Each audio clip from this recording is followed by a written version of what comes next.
النبي عليه الصلاة والسلام يخبرنا أن التسبيح والتحميد والتهليل سبحان الله والحمد لله ولا إله إلا الله مما نذكر من إجلال الله.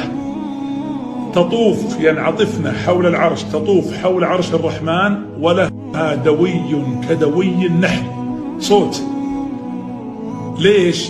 تذكر بصاحبها في الدنيا. يعني هذا تسبيح فلانة بن فلان، تسبيح فلانة بنت فلان، تهليل فلانة بنت فلان. ثم يخبر النبي عليه الصلاة والسلام يقول: ألا يحب أحدكم أن يجعل أو أن يكون له من يذكر به؟ يا أخي خذ لك تسبيح وتحميد ولا إله إلا الله تذكر بك عند عرش الرحمن.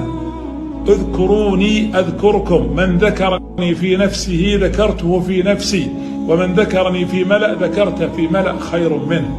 اذكروا الله وانشروها لعلك تكون سبب في ذكر الله جل وعلا.